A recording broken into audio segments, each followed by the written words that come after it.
Welcome guys MP channel में आपका बहुत बहुत स्वागत है। आज के इस वीडियो में हम बायोलॉजी और केमिस्ट्री, जीव विज्ञान और रसायन विज्ञान के मल्टीपल चॉइस क्वेश्चन जो आपके PNST एग्जाम में बन सकते हैं, चांसेज है। और हाँ गाइज, ये प्रैक्टिस क्वेश्चन है। अगर इन क्वेश्चन में से अगर आपको 80% क्वेश्चन यहाँ पर जो दे रखे हैं इनमें से आपको आ गए तो समझो आपका PNST एग्जाम में सिलेक्शन पक्का है, ठीक है। क्योंकि क्वेश्चंस का लेवल यही रहता है जो हम आपको बताने वाले हैं। अगर यहाँ पर आप 80% ईमानदारी से कर देते हो तो आप PNST एग्जाम में भी श्योर है कि करके ही आओगे, ठीक है। तो चलिए शुरू करते हैं। पहले बायोलॉजी देख लेते हैं, उसके बाद हम केमिस्ट्री देखेंगे, ठीक है। तो बायोलॉजी में पहला क्वेश्चन है आपका कि अदरक में वानस्पतिक प्रजनन के द्वारा होता है। Vegetative propagation in ginger take place by प्रकंद, भूस्तारिक या फिर पर्णकलिका। इंग्लिश में देख सकते हो आप वुलविल, राइजोम, ऑफसेट, लीबर्स। ईमानदार से बताना है, आपको ऑलमोस्ट टारगेट लेके चलना है कि 90% तो करना है। इतने तो सही जाने ही चाहिए, ठीक है। तो आपका PNST में सिलेक्शन कोई भी नहीं रोक सकता। सो आपने अपना ऑप्शन सिलेक्ट कर लिया होगा गाइज। अदरक में वानस्पतिक प्रजनन के द्वारा होता है, लेट मी चेक, वो होता है प्रकंद, राइजोम इसका राइट ऑप्शन हो जाएगा। अगर आपने ये सही किया है तो अपने आप को 1 नंबर दे सकते हो आप, ठीक है। अगला है कि निम्न में से कौन सा फल असत्य फल है। The following which fruit is false fruit. मक्का, आम, सेव, टमाटर। ईमानदार से अपना अपना ऑप्शन चूज कीजिए। बहुत अच्छा क्वेश्चन है, मोस्ट इंपॉर्टेंट, और ये आपके बायोलॉजी में है, 12th में। सो इसका राइट ऑप्शन है एप्पल। ये क्या है? फॉल्स फ्रूट है। एग्जाम्पल याद रखना बहुत सारे, ताकि कोई सा भी ऑप्शन आ जाए आप टिक कर दो। अगला, अगर ये क्वेश्चन आपको आ रहे तो समझो आपका PNST में नंबर पक्का।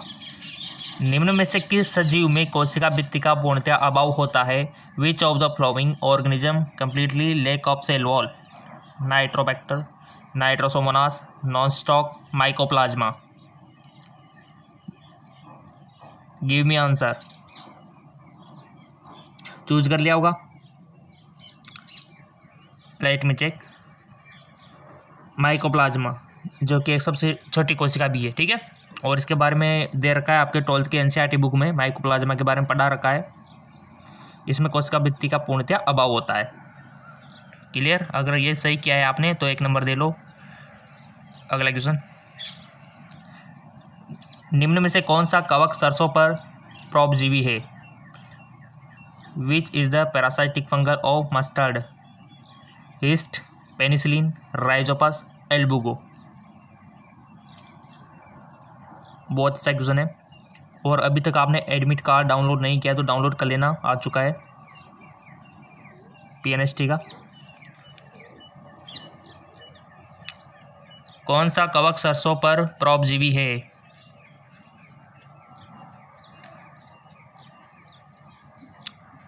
लाइट में चेक, इसका राइट ऑप्शन हो जाएगा आपका एल्बुगो। एल्बुगो सरसों पर परोपजीवी है। अगला, टमाटर में बीजान्यास का प्रकार कैसा है। इन टमेटो, प्लेसेंटेशन, इनोविस टाइप, अक्षय, द्वितीय या फिर आधार लगन या फिर मुक्त स्तंभीय। बहुत अच्छा क्वेश्चन कीजिए गाइज। एक पेज और एक पेन लेके रख लो, अगर सही जाता है तो अपने आप को 1 नंबर दे लो, ताकि जब वीडियो खत्म होगा तो कितने क्वेश्चन आपने सही किए इसका पता आप खुद को लग जाएगा, ठीक है ना। तो ये बेस्ट तरीका है प्रैक्टिस करने का, और लेवल यही रहने वाला है, आपको बिल्कुल भी नहीं घबराना है। जिनके 11th 12th अच्छी खासी कर रखी है, कंप्लीट है, अच्छे से पढ़ रखा है, तो कोई दिक्कत आने वाली नहीं है, क्योंकि क्वेश्चंस आपके 11th और 12th से ही आएंगे। फिजिक्स, केमिस्ट्री, बायोलॉजी और इंग्लिश। टमाटर में बीजान्यास का प्रकार कैसा होता है, तो इसका राइट ऑप्शन हो जाएगा आपका अक्षीय। अगला क्वेश्चन,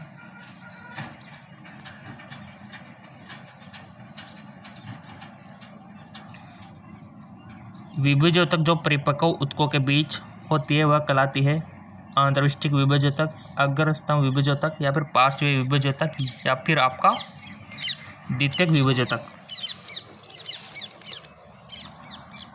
चूज वन ऑप्शन।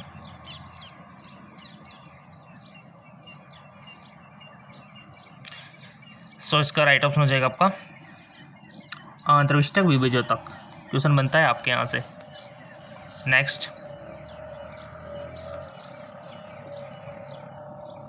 चाय की पत्ती में कौन सी सरल अस्थायी ऊतक होती है?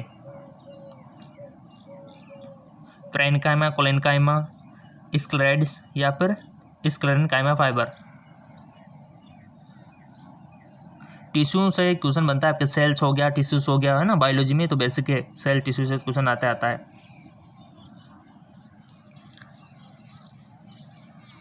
फिजिक्स हमने जो पिछला वीडियो इसमें आपको बता दिया था। इसका राइट ऑप्शन है स्क्लेरोइड्स कड़क, ठीक है, इसमें होता है ये वाला सरल अस्थायी तक होता है चाय की पत्ती में। अगला है, कौन सी रचना पेरिड्रम कहलाती है? Which structure is called as periderm? Phellogen या कारकेदा, फेलम या काग, फेलोड्रम या बाह्यवल्क, फेलोजन, फेलम एवं फेलोड्रम तीनों।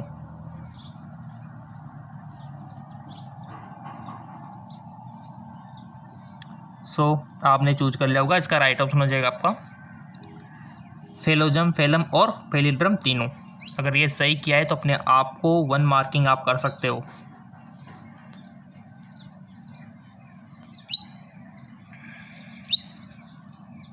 किसने अधिक संख्या में वनस्पतियों का परीक्षण किया और बताया कि विभिन्न कोशिका वनस्पतिक ऊतक बनाती है?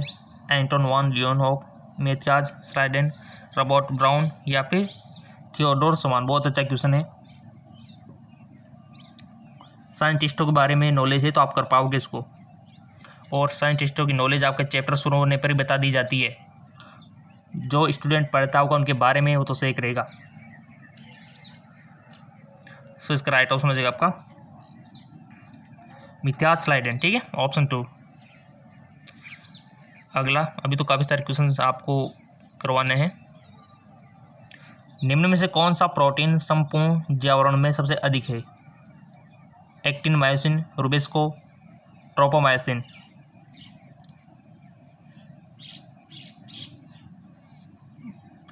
आई होप आपने चूज कर लिया होगा कौन सा प्रोटीन संपूर्ण जैवावरण में सबसे अधिक है, तो वो है आपका रूबिस्को, ठीक है। अगला क्वेश्चन, बहुत अच्छे क्वेश्चन है गाइस, पढ़ने वालों के लिए सब आसान है। समसूत्री विभाजन की साइटोकाइनेसिस में कौन सी अंगिका 2 कोशिका बांटती है? सो गाइस, ये जो चैप्टर है आपका, ये जो क्वेश्चन है, ये जो टॉपिक है आपका सेल डिवीजन, मोस्ट इंपॉर्टेंट है। माइटोसिस हो या फिर आपका मियोसिस हो या फिर माइटोसिस हो, ठीक है। सेल डिवीजन वाला टॉपिक देख लेना, फिर रिकमेंड किया जाता है आपको सेल डिवीजन, क्वेश्चन बनता है यहाँ से, ठीक है।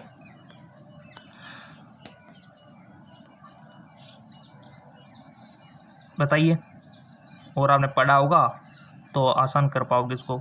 समसूत्री विभाजन की साइटोकाइनेसिस में कौन सी अंगिका को 2 कोशिका बांटते हैं? माइटोकॉन्ड्रिया, केंद्रिका, गोल्जिका, अंतःप्रद्रव्य जालिका।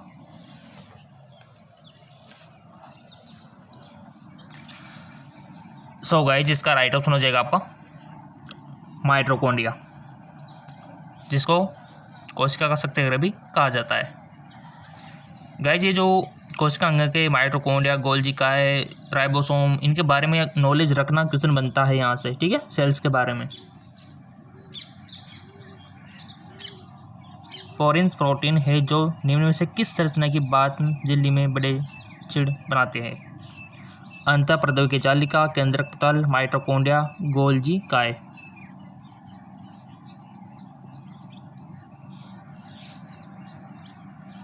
आपने अपना ऑप्शन सेलेक्ट कर लिया होगा, क्योंकि आप ये जानना, आप भी ये चाहते हो कि हमें कितना आता है, तो आप अपने आप को पहले आंसर सेलेक्ट कर लिया करो, फिर आंसर हम आपको बताएंगे, ताकि आपको भी पता लगे कि आप कितनी गहराई में हो। और वैसे अच्छे कर ही रहे होंगे, काफ़ी सारे स्टूडेंट के कमेंट आते हैं, हाँ सर अच्छा खासा गया, हमने तो सारे सोल्व कर दिए, हमने तो 70%, 75% तक सोल्व कर दिया, तो अच्छी बात है, देखो ये आपके लिए।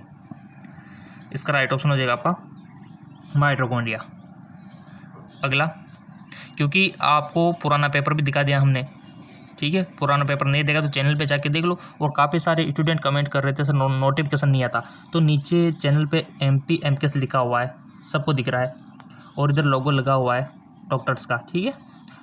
तो इस पर क्लिक करके आप चैनल पे वीडियो का सेक्शन आता है, वहाँ पर जाके सारे वीडियो पालोगे। अगर नोटिफिकेशन नहीं आता है तब भी आपको वहाँ पर वीडियो दिख जाएगा, अगर अपलोड हुआ है तो। ऐसा कर लिया करो, ये भी ऑप्शन है। या फिर यूट्यूब पे सर्च करके MP MKS सर्च कर लिया करो और वीडियो के सेक्शन पे जाके देख लिया करो। अगर वीडियो आया होगा तो टॉप पे आपको मिल जाएगा, सिंपल सी बात है। अगला क्वेश्चन है बहुत अच्छा। C3 पौधों में प्राथमिक CO2 ग्राहक एवं प्राथमिक CO2 उत्पादक क्रमशः क्या है? बहुत अच्छा क्वेश्चन।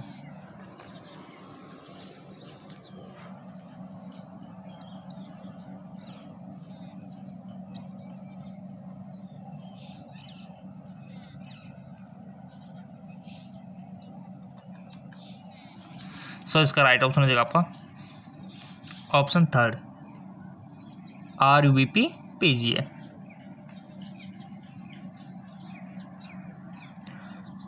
इलेक्ट्रॉन परिवहन तंत्र के दौरान एक NADH के अणु एवं एक FADH2 के अणु के ऑक्सीडेशन से कितने ATP बनते हैं? 6, 4, 10, 5। बहुत अच्छा क्वेश्चन है, ईमानदार से बताना गाइस।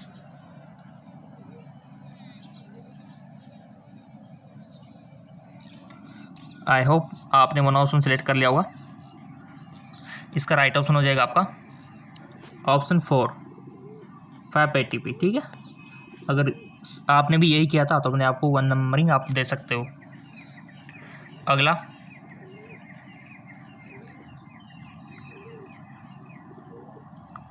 ट्राइपामिटीन का शोषण भाग पहले होता है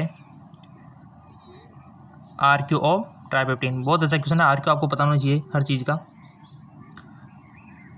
0.9, 0.7, 1, 1.02। बहुत अच्छा, बताइए प्राप्त से गाइस। RQ पढ़ा होगा, 11th से क्वेश्चन आया है बायोलॉजी।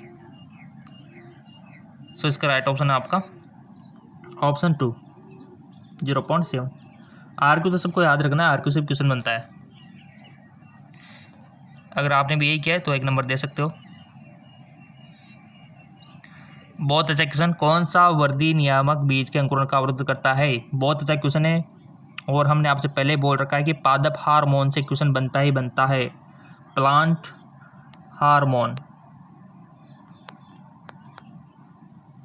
हमने पढ़ाया भी हुआ है, प्लांट हार्मोन के बारे में। GK MCQ MK चैनल पर, लिंक नीचे दे रखा है डिस्क्रिप्शन में। प्लांट हार्मोन से क्वेश्चन बनता है, जंतु हार्मोन से क्वेश्चन बनता है 101%। कौन सा वर्दी नियामक बीज के अंकुरण का अवरोध करता है? Abscisic acid, ethylene, cytokinin, gibberellin. इसका राइट ऑप्शन हो जाएगा आपका एब्सिसिक एसिड, ठीक है, एब्सिसिक एसिड। अगला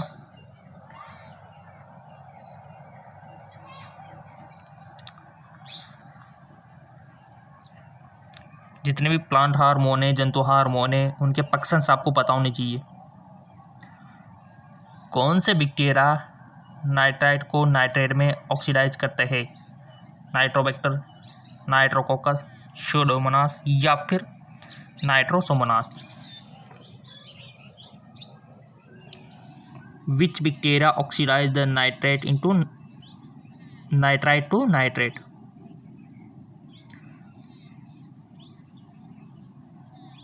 Select one option, then let me check answer. Okay, choose कर लिया होगा। इसका राइट ऑप्शन हो जाएगा आपका नाइट्रोबैक्टर। अगला, किसी क्वेश्चन में अगर आपको मिस प्रिंट लगे तो बता दिया करो कमेंट में, ताकि आने वाले वीडियो में उनका एनालिसिस कर सके, क्योंकि मिस प्रिंट हो सकता है किसी में भी, एक का दो का में, ठीक है। तिल चट्टे में उत्सर्जन के लिए मिलिपिजिनेलिका के अलावा कौन से अन्य संरचनाएं उत्सर्जन के लिए होती है? नेप्रोसाइट, इसका कोशिकाएं या फिर हरित ग्रंथियाँ, यूरिकोस ग्रंथियाँ, हरित ग्रंथियाँ और वसाका में यूरोकोस ग्रंथियाँ, वसाकाएं, नेप्रोसाइट या फिर उत्सर्जिकाएं, हरित ग्रंथियाँ एवं नेप्रोसाइटस।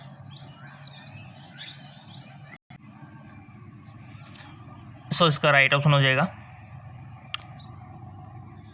यूरिकोस ग्रंथियाँ, वसाकाएं एवं nephrocyte. Most important. Okay, next, मानव के शरीर में सबसे बड़ी पाचक ग्रंथि कौन सी है? Liver, pancreas, sublingual, gastric gland. Most important question. देखो क्वेश्चन इजी भी बनते हैं और हार्ड भी बनते हैं, मिडिल भी बनते हैं, बट लेवल यही रहता है। सो इसका आंसर हो जाएगा लीवर। ये दो तरीके से क्वेश्चन बन सकता है कि मानव शरीर में सबसे बड़ी बहिस्रावी एक तो होती है एक्सोक्राइन और एक तो एंडोक्राइन। ठीक है, एक्सोक्राइन की बात करें तो लीवर करके आना है, अगर एंडोक्राइन की बात करें तब आपको क्या करना है? थायराइड। ठीक है, तब जाके आपको थायराइड करके आना है अगर एंडोक्राइन यानी कि अंतःस्रावी की बात करें तब, क्योंकि अंतःस्रावी सबसे बड़ी ग्रंथि थायराइड है। ठीक है, और बहिस्रावी यकृत है, इसका थोड़ा सा ध्यान रखना है। अगला,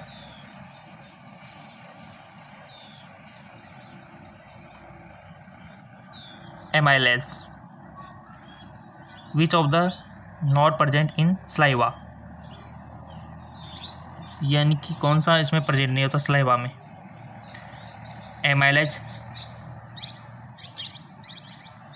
या फिर प्रोटीएज या फिर इलेक्ट्रोलाइट या फिर लाइसोजाइम, बताइए।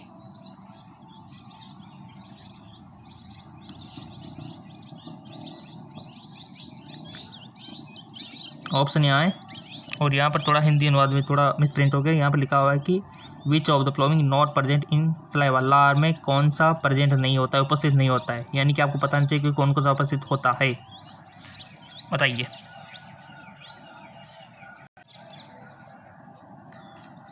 सो आपको पता है कि एमाइलेज भी होता है, इलेक्ट्रोलाइट भी होते हैं, लाइसोजाइम भी होते हैं, प्रोटीज नहीं होता है, तो ये हमारा राइट ऑप्शन हो जाएगा। ठीक है, ऑप्शन 2। ओके, डाइजेस्टिव सिस्टम से क्वेश्चन बनता है आपके पाचन तंत्र से। मानव में एक्सपायरेटरी रिजर्व वॉल्यूम कितना है? ERV 6000 से 8000, 1000 से 1100 ml, 1100 से 1200 ml, 2500 से 3000 ml। इसका राइट ऑप्शन है 2, 1000 से 1100 ml। आपको पता होना चाहिए टीवी की टाइडल वॉल्यूम, ERV होना चाहिए, IRV पता होना चाहिए। जितने भी टर्म दे रखे वो सारी आपको रेस्पिरेटरी से क्वेश्चन बनता है, रेस्पिरेटरी सिस्टम से। नेक्स्ट, एक स्वच्छ व्यक्ति के रुधिर में प्रति 100 मिली कितना हीमोग्लोबिन होता है गाय? बहुत अच्छा question. 6 to 8, 20 to 21, 8 to 9, 12 to 16। सो इसका राइट ऑप्शन है 12 to 16 ग्राम। ठीक है, अगला याद रखना इसको। नॉर्मल वैल्यू पता होनी चाहिए आपको, RBC की, WBC की, प्लेटलेट्स की, हीमोग्लोबिन्स, ब्लड के बारे में पढ़ा होगा आपने तो पता होगा। ब्लड वाला चैप्टर है आपके 11th में, वहाँ से क्वेश्चन बनता है। रुधिर तक का जमाने के दौरान निष्क्रिय फाइब्रोनोजिन किस एंजाइम की उपस्थिति में फाइब्रिन में बदलता है? Thrombokinase, thrombin, enolase, isomerase. Right option is thrombin.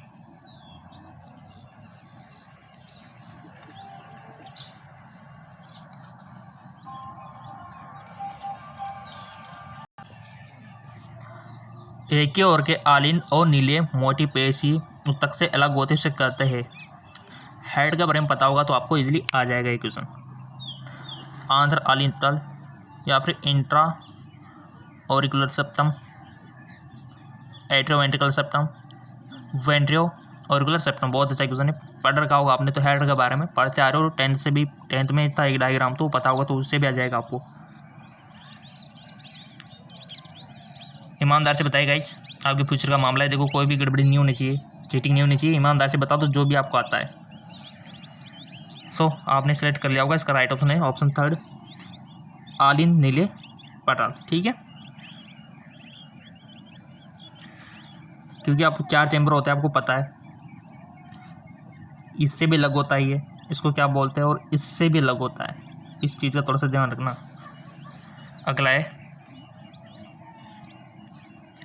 निम्न में से कौन सा उत्सर्जक द्रव्य सबसे कम पानी का उत्सर्जन करता है। देखो आपके 11th और 12th से क्वेश्चन बन रहे हैं, लेवल वही है और उसी लेवल के हमने बना रखे हैं, और ये क्वेश्चन आपके प्री नर्सिंग सिलेक्शन टेस्ट में पूछे जाते हैं, JNTST PNTST एग्जाम में। अगर ये क्वेश्चन आपको ईमानदारी से आ रहे हैं ना, तो समझ लो आपका सिलेक्शन पक्का है। यूरिक एसिड, यूरिया, अमोनिया या फिर क्रेटिनिन, इसका राइट ऑप्शन हो जाएगा आपका यूरिक एसिड। अगला सवाल, औसतन वक्र द्वारा प्रति मिनट कितना रुधिर बनता है, बताइए। 110 से 120, 11,000 से 12,000 ml, या फिर 1100 से 1200 ml, या फिर 800 से 900 ml। बहुत अच्छा क्वेश्चन है गाइज, इसका राइट ऑप्शन हो जाएगा आपका 1100 से 1200, याद रखना इसको, 1100 से 12 ml, 1100 से 1200 ml अगर आपको पता है ना, ये क्वेश्चन बन सकता है। देखो रिपीट भी होते हैं काफ़ी सारे जो हम यहाँ पर बता रहे हैं आपको। अगला क्वेश्चन, निम्न में से शरीर में किस सीधे में बिल्कुल भी हलचलन नहीं होती। स्केलेटल सिस्टम में संधियाँ जो है गैर एवं गोला संधि, कार्टिलेज जॉइंट, हिंज जॉइंट या फिर फाइब्रस जॉइंट। स्केलेटन सिस्टम आपका जो कंकाल तंत्र है वहाँ से क्वेश्चन बनता है, आपके 11th की बुक में है, देख लेना, इंटरेस्टिंग टॉपिक है। आपका जो डाइजेस्टिव सिस्टम है, आपका जो रेस्पिरेटरी सिस्टम है, और इस सबसे ज़्यादा मोस्ट इम्पोर्टेंट रिप्रोडक्टिव सिस्टम है, आपका एक्सक्रेटरी सिस्टम है, इन चीज़ों को थोड़ा, नर्वस सिस्टम है, सर्कुलेटरी सिस्टम है, 3-4 सिस्टम देख लोगे ना, बहुत सारे नंबर तो यहाँ से आ रहे हैं ना आपके, कहाँ दिक्कत है, घबराने की बिल्कुल बात नहीं है। निम्न में से शरीर में किस सिंध जो होती है, जॉइंट जो होता है, बिल्कुल भी हलचल नहीं होती, तो वो है गाइज आपका फाइब्रस जॉइंट, इसमें बिल्कुल मूवमेंट नहीं होता। अगला, अगर सही किया तो अपने आप को नंबर दे लो, कोई दिक्कत बात तो हाल ही है नहीं। किस कंकाल तंत्र की अनियमितता में यूरिक एसिड के स्पेटिगो के जमाव होने के कारण जोड़ों में सूजन आती है। Arthritis, gout, osteoporosis. 11th से क्वेश्चन देखो, और 11th सब पढ़ के आ रहा है, कोई दिक्कत वाली बात ही नहीं है। इसका राइट ऑप्शन हो जाएगा आपका गाउट।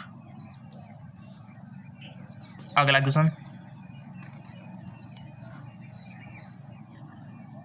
तंत्रिका तंतु में विश्राम अवस्था के पटल के आर पार आयनों की सांद्रता को सोडियम पोटेशियम पंप का द्वारा आयनों के सक्रिय वहन द्वारा संतुलित रखा जाता है, जिससे वहन होते हैं।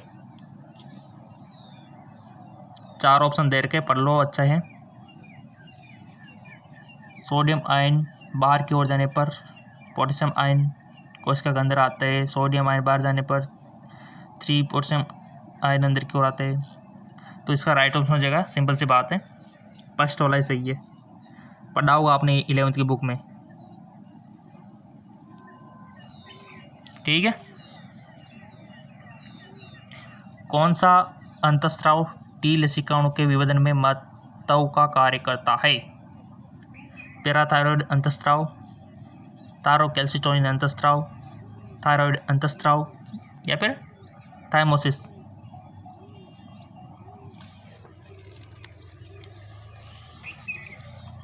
इसका राइट ऑप्शन हो जाएगा आपका थाइमोसिन। अगला, निम्न में से कौन सा अंतःस्राव स्टेरॉइड प्रकार को नहीं है।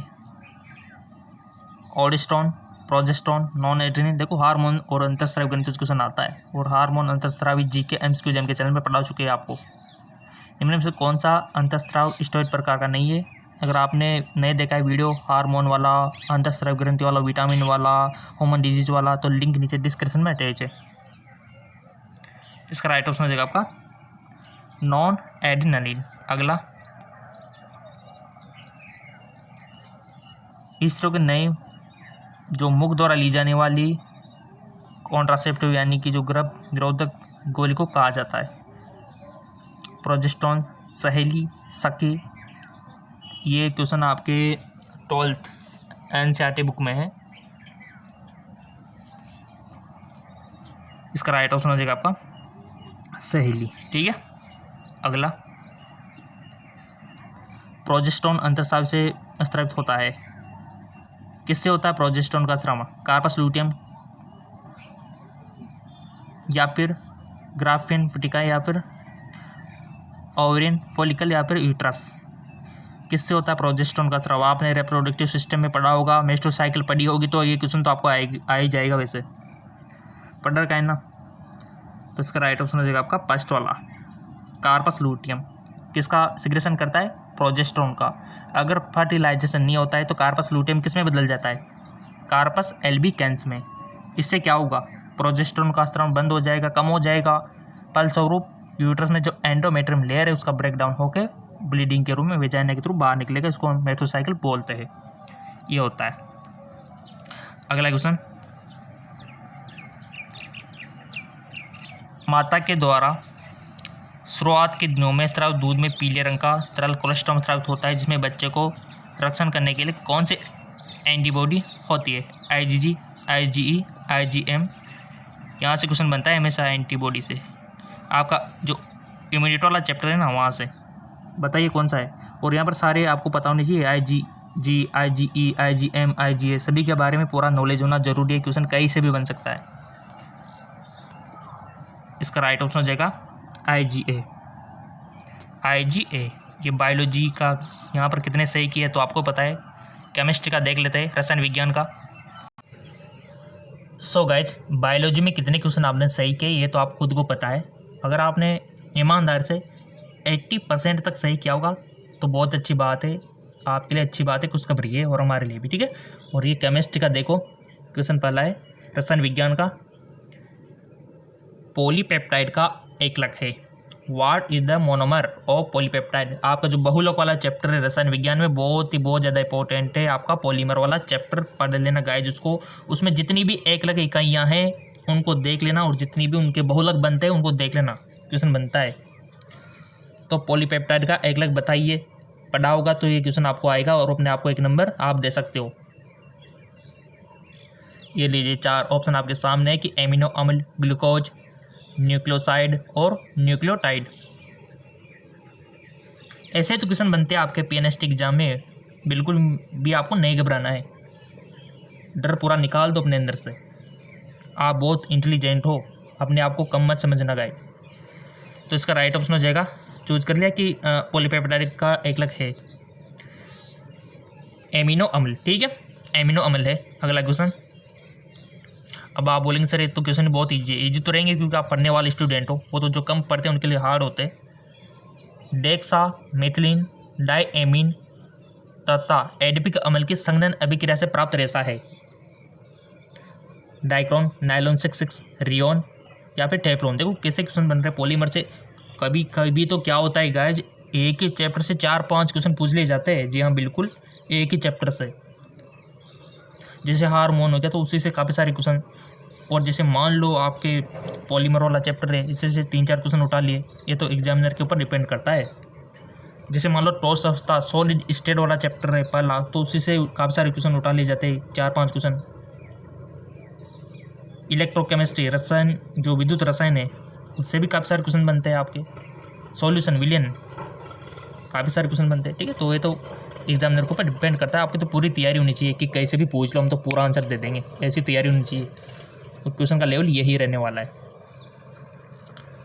बताइए, डेक्सामेथिलीन डाइएमीन तथा एडिपिक अम्ल की संघनन अभिक्रिया से प्राप्त रेशा कौन सा है? सो गाइज, अपने विचार रखिए कौन सा सही है और उसके अकॉर्डिंग अपना आंसर चूज कीजिए। काफ़ी सारे इसमें डाइक्रोन करेंगे, काफ़ी सारे इसमें नायलॉन 6 करेंगे, काफ़ी सारे रेयॉन करेंगे, काफ़ी सारे टेफ्लॉन करेंगे, बट कीजिए, गलती कीजिए तभी तो आप सीखोगे। यहाँ गलती कीजिए बट एग्ज़ाम में मत करना। इसका राइट ऑप्शन हो जाएगा आपका नायलॉन 6। ओके, अगला क्वेश्चन। बहुत हार्ड वर्क करना होता है गाइज आपके लिए, बट आपके लाइक है ना वो हमको मोटिवेट कर देते हैं, ठीक है। क्योंकि हम भी मेडिकल फील्ड से है, तो हमको काफ़ी सारा काम होता है। आपको खुद को पता है मेडिकल फील्ड में बहुत कम टाइम मिल पाता है, बट आपका जो प्यार है, लाइक है, वो हमको नहीं रोक नहीं पाता कि आपको तो बनाना ही वीडियो बस। निम्न में से एथेनोइक अम्ल कौन सा है? Which of the called ethanoic acid? बहुत अच्छा क्वेश्चन है। एथेनोइक अम्ल कौन सा है? बच्चों वाला क्वेश्चन है, अगर आपने पढ़ा होगा तो। ये 4 ऑप्शन आपके सामने है, CHOH या फिर CH3COH या फिर CH3CH2। बहुत अच्छा क्वेश्चन है, सिंपल क्वेश्चन है, फॉर्मूले तो पता ही होंगे ना आपको केमिस्ट्री में। तो कौन सा इनमें से? तो वो है आपका, पहले तो आप चूज कर लो। देखो इसका राइट ऑप्शन है CH3COH, ठीक है। अगला, अम्ल तथा एल्कोहल के मध्य हुई अभिक्रिया को कहते हैं एस्टरीकरण, साबुनीकरण, एल्किलीकरण या फिर एल्डोल संघनन। बताइए गाइज।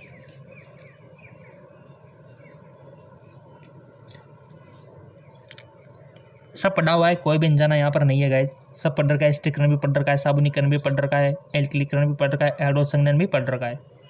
तो इसका राइट ऑप्शन है गाइज आपका एस्टरीकरण, ठीक है। अगला क्वेश्चन,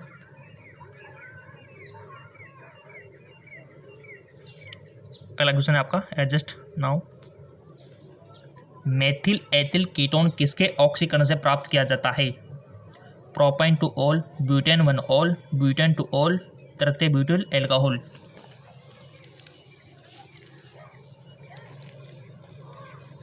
सो इसका राइट ऑप्शन हो जाएगा आपका ब्यूटेन टू ऑल। अगर ये क्या है तो अपने आप को 1 नंबर दे लो। और केमिस्ट्री में कितने नंबर लेके आते हो यहाँ पे? Butane two all. अगला क्वेश्चन, इसको तो सही करना। एल्किल साइनाइड की ग्रिनियर अभिक्रम के साथ अभिक्रिया करने के बाद जल अपघटन से प्राप्त उत्पाद है एल्डिहाइड, कीटोन, एल्कोहल, अम्ल। बताइए गाइज। गाइज आपके लिए कितना मेहनत करते हैं। एक वीडियो तो हम सुबह देते हैं आपको जीके एमसीक्यूज एम के चैनल पे, एक दिन में देते हैं MP MK इसी चैनल पर, और एक शाम को आता है हमारे JK लॉन जॉब चैनल पे शाम को वीडियो। लिंक नीचे दे रखा है, घबराने वाली बात नहीं है। अगर आपको पता नहीं है तो लिंक नीचे दे रखा है, आप सब्सक्राइब कर सकते हो, वहाँ से भी अपन दुगना फायदा ले सकते हो। एल्किल साइनाइड की ग्रिनियर अभिक्रिया के साथ अभिक्रिया कराने के बाद जल अपघटन से प्राप्त उत्पाद है, तो वो है गाइज आपका कीटोन। पढ़ रखा है आपने। निम्न में से कौन सा अम्ल प्रबल है? क्वेश्चन बनता है स्ट्रॉन्ग एसिड से और स्ट्रॉन्ग बेस से। पता होना चाहिए आपको क्रमांक कि सबसे वीक कौन सा है, सबसे स्ट्रॉन्ग कौन सा है। वीक एसिड, स्ट्रॉन्ग आपका जो एसिड है, वीक जो बेस है, स्ट्रॉन्ग जो आपका बेस है, ठीक है। क्वेश्चन बनता है निम्न में से कौन सा प्रबल अम्ल है। यहाँ पर 4 ऑप्शन है, देखिए आंसर दीजिए। अम्लीयता का घटता क्रम, अम्लीयता का बढ़ता क्रम आपसे पूछा जाएगा। सार्यता का घटता क्रम, बढ़ता क्रम। क्वेश्चन बनता है ऐसे, क्योंकि ऑब्जेक्टिव टाइप के क्वेश्चन बनेंगे आपके, ठीक है ना। तो इसका राइट ऑप्शन हो जाएगा, चूज कर लिया होगा, कोई सा भी कर लो आपको जो लगे, बट हम जो बताएंगे ना फिर याद रखना है आपको, फिर नहीं भूलना। ये इसका ऑप्शन 4 Cl3CCOH, ठीक है। ये आपका क्या है? मोस्ट यानी कि प्रबल अम्ल है। अगला, ल्यूकस परीक्षण उपयोगी है। Lucas test use between 1 degree, 2 degree, 3 degree alcohol. Option देखिए, 1, 2, 3 डिग्री अल्कोहल या फिर 1, 2, 3 डिग्री एमीन या फिर एल्डिल तथा कीटोन, एल्किल तथा एल्कलाइन। और आपके जो रसायन विज्ञान में है 1 डिग्री, 2 डिग्री, 3 डिग्री, उनको ध्यान से रखना है गाइज, क्योंकि ऑर्गेनिक और इनऑर्गेनिक दोनों से क्वेश्चन बनता है आपके। कार्बनिक रसायन और अकार्बनिक रसायन, बराबर मात्रा में।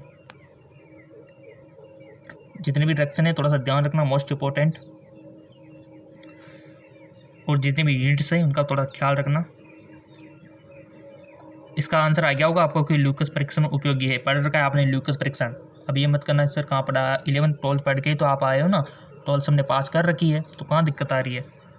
तो राइट ऑप्शन हो जाएगा आपका first, 1 degree 2 degree 3 degree alcohol, ये उपयोगी है। टेस्ट एल्कोहल का तो किया जाता है ना। अगला, एथेनॉल का निर्जलीकरण करने पर प्राप्त उत्पाद है एसिटिलीन अम्ल, एथेन, एथिलीन, एसिटिलीन। एथेनॉल का निर्जलीकरण, डिहाइड्रेशन ऑफ एथेनॉल। बताइए इसका राइट ऑप्शन क्या होगा गाइज। चूज कर लिया करो बिना कहे, क्योंकि आपको तो पहले चूज करना है, फिर हम आंसर देते हैं ना, फिर मिलान कर लेना। अगर सही रहा तो अपने आप को 1 नंबर, अगर गलत रहा तो 0 नंबर। और फिर जब वीडियो लास्ट होएगा तो आप एनालिसिस कर लेना कि कितने नंबर हमारे आ रहे हैं। तो इसका राइट ऑप्शन हो जाएगा आपका एथिलीन। ठीक है। एल्किल हैलाइड का सामान्य सूत्र है, बताइए। एल्किल हैलाइड का सामान्य सूत्र है,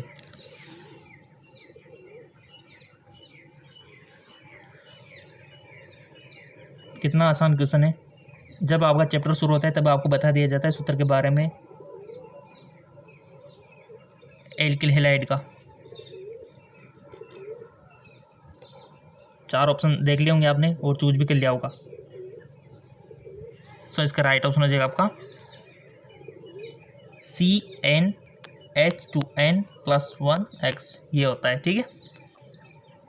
एल्किल हैलाइड का सही किया है तो मैंने आपको 1 नंबर दो, अगर गलत किया है तो 0 नंबर दो। ठीक है। अगला क्वेश्चन, एथिल ब्रोमाइड की जिंक के साथ अभिक्रिया कराने पर प्राप्त उत्पाद है एल्केन, एल्किन, एल्काइन अम्ल। क्वेश्चंस का लेवल यही रहने वाला है, चाहे आप ऑल क्वेश्चन पेपर देख सकते हो, कोई दिक्कत वाली बात नहीं है। उसी टाइप के क्वेश्चन हम आपको प्रोवाइड करवाते हैं लेवल देख के। ठीक है। अब जैसे ANM टेस्ट हो गया तो उसमें तो बहुत लो लेवल का आता है, तो उसी के अकॉर्डिंग हम GK MCQ जेम के चैनल में हिंदी मीडियम उनको देते हैं। ठीक है। जो कि आपके लिए भी इंपॉर्टेंट है, क्योंकि ईजी क्वेश्चन वहाँ से भी आपके लिए बन सकते हैं।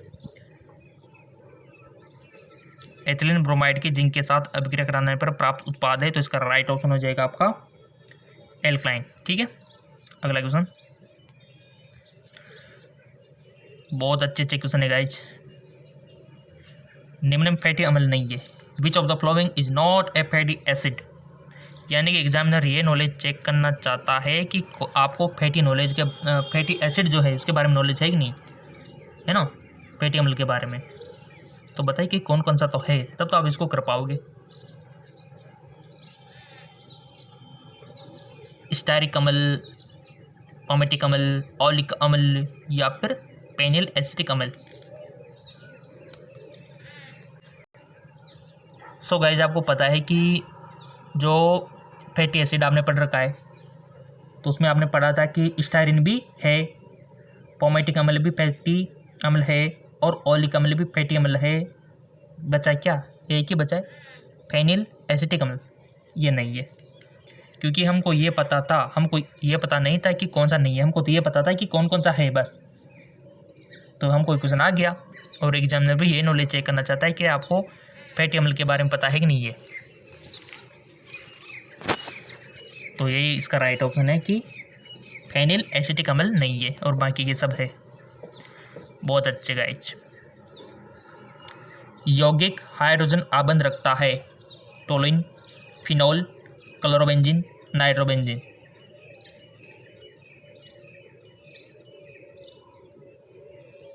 यौगिक हाइड्रोजन आबंध रखता है तो इसका राइट ऑप्शन है फिनोल। तुरंत जवाब दे दिया करो गाइज। अगर आपको टाइम कम लगता है तो थोड़ा सा वीडियो पॉज कर लिया करो, कोई दिक्कत नहीं, फिर सोच समझ के आंसर दे दिया करो, पर पहले आप दिया करो। यही तो हम आपका प्रैक्टिस कर रहे हैं ना, तो उसी अकॉर्डिंग। तो इसका राइट ऑप्शन हो जाएगा फिनोल। अगला क्वेश्चन, साल्वे पत्ती का उपयोग उत्पादन प्राप्त करने के लिए किया जाता है ammonia, sodium carbonate, sodium bicarbonate और सोडियम कार्बोनेट और कैल्शियम कार्बोनेट। सोलहवीं पत्ती का उपयोग है आपके रसायन विज्ञान में। सोलहवीं पत्ती जिन्होंने चैप्टर पढ़ा होगा उसको पता है। तो इसका राइट ऑप्शन हो जाएगा आपका सोडियम कार्बोनेट। सोलहवीं पत्ती का उपयोग उत्पाद प्राप्त करने के लिए सोडियम कार्बोनेट। अगला क्वेश्चन, जिंक की धातु क्रम विधि में निम्न अभिक्रिया को कहता है? कैल्सिनेशन, जोड़ना, पिघलन या फिर विंजन, रोस्टिंग। जिंक की धातु क्रम विधि में निम्न अभिक्रिया को कहता है। तो इसका राइट ऑप्शन हो जाएगा, पहले तो आप बताओ कौन सा होगा, बताओ, सोच लिया, बता दिया? तो इसका राइट ऑप्शन बिल्कुल आपने जो सोचा होगा वो होगा रोस्टिंग, भुंजन। अपने आप को 1 नंबर दे सकते हो। K2NiCN4 में मध्यस्थ धातु आयन की प्राथमिक संयोजकता होगी। यहाँ से संयोजकता निकालना पूछा जाता है और आपको आता होगा आपका जो कोऑर्डिनेशन वाला कंपाउंड वाला चैप्टर है रसायन विज्ञान में, तो वहाँ से क्वेश्चन बनता है। बट यहाँ से निकालना आना चाहिए आपको। हमने बोला था एक तो ऑक्सीडेशन नंबर निकालना आना चाहिए आपको, ऑक्सीकरण अवस्था, वहाँ से क्वेश्चन बनता है, और एक आपको ये निकालना आना चाहिए और एक फॉर्मूला बनाना आना चाहिए। यहाँ पर दे रखा है प्राथमिक संयोजकता होगी 4026। Choose one option. इसका राइट ऑप्शन हो जाएगा आपका 2, ठीक है, यानी कि 2 होगी। Correct option 3।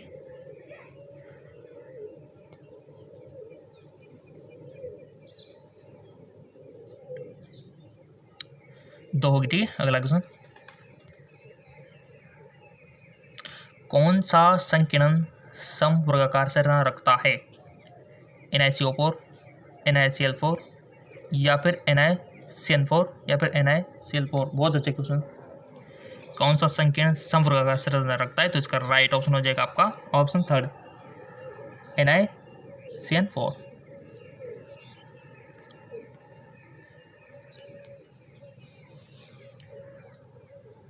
जिंक आयन में अयुग्मित इलेक्ट्रॉन की संख्या है। बहुत अच्छा question. The number of unpaired electron, यहाँ से क्वेश्चन बनता है 2, 3, 4, 0।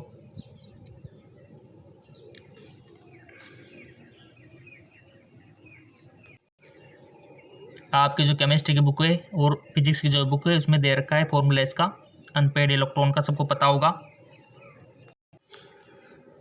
सो आपने देखा होगा n+2 के बारे में तो पता ही होगा ना, डोंट वरी। तो इसका राइट ऑप्शन हो जाएगा आपका 4, ठीक है, यानी कि 0। अगला, प्रबल अम्ल पर चिन्ह लगाइए। SF, HCl, HBr, HI। देखो अम्ल से 2-3 क्वेश्चन बन गए यहाँ पे। Strong acid, strong base, weak acid, weak base, इनके बारे में पता होना चाहिए आपको। तो इसका राइट ऑप्शन हो जाएगा आपका HI, ठीक है। ये आपका स्ट्रॉन्ग एसिड है यहाँ पे, जो 4 ऑप्शन दे रखे हैं। अगला क्वेश्चन, अगर आपको पता होगा इनका ऊपर से यानी कि स्ट्रॉन्ग से वीक का क्रम या फिर वीक से स्ट्रॉन्ग का क्रम, फिर भी आप कर सकते हो। आखिरी गैस की जो सबसे अधिक यौगिक बनाती है वह है, बताइए। Argon, helium, X7, neon. तो इसका राइट ऑप्शन हो जाएगा आपका ऑप्शन 3, ज़ीनॉन, ठीक है। अगला, एल्कलाइन अर्धातु की बातम कक्षा का सामान्य इलेक्ट्रॉनिक विन्यास है। NH2, NS1, NP6, ND10। तो इसका राइट ऑप्शन हो जाएगा आपका NH2। कितने क्वेश्चन सही करते हो आप खुद एनालिसिस कर लेना गाइज। PSL3 की जल के साथ अभिक्रिया से प्राप्त उत्पाद है PS3, H3PO3, HCl, POCl3, H3PO4। Right option हो जाएगा आपका, आपको चूज कर लेना है क्विकली, ऑप्शन 2, H3PO4 और HCl, ठीक है। इलेक्ट्रॉन की तरंग प्रकृति सबसे पहले वैज्ञानिक ने दी थी? De Broglie, Heisenberg, Moseley, सिमरफील्ड।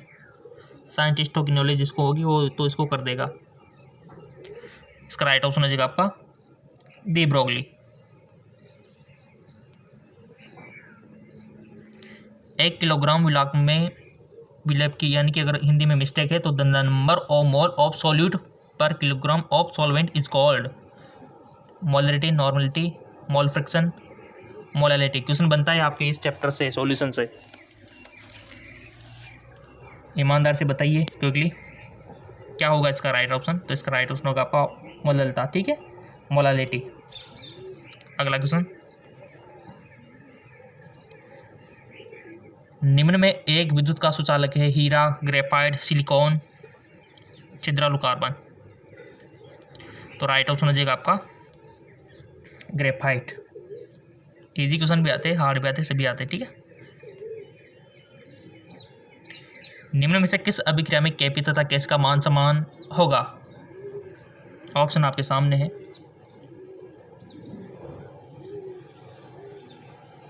बताइए, थोड़ा सा दिमाग लगाना है यहाँ पे। बिल्कुल इसका राइट ऑप्शन हो जाएगा आपका पहला वाला ही सही है ना, H+ पहला वाला, ठीक है, यानी कि H2 + I2 2HI।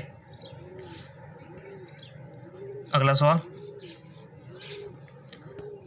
न्यूमेरिकल है।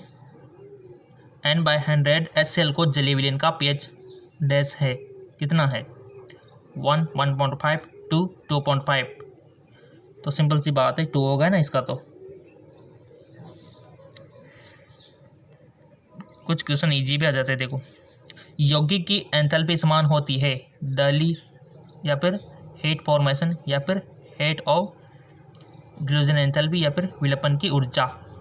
यौगिक की एंथैल्पी समान होती है। बताइए गाइज, यौगिक की एंथैल्पी समान होती है। तो इसका राइट ऑप्शन हो जाएगा आपका सर्जन एंथैल्पी, ठीक है। कितने क्वेश्चन आपने केमिस्ट्री में सही किए कमेंट करके बता सकते हो। और जैसा कि हमने आपसे बोल रखा है कि शाम को वीडियो आता है JK लॉन जॉब चैनल पर, सब्सक्राइब नहीं किया है तो लिंक नीचे दे रखा है, वहाँ से भी आप बेनिफिट ले सकते हो और आप अपना PNST में सिलेक्शन पा सकते हो, ठीक है। क्योंकि वहाँ पर भी आपको वीडियो मिल जाएगा शाम को। तो लिंक नीचे डिस्क्रिप्शन में दे रखा है। अभी शाम को डाला था वीडियो, तो उसको नहीं देखा तो देख लीजिए, लिंक नीचे डिस्क्रिप्शन में अटैच है।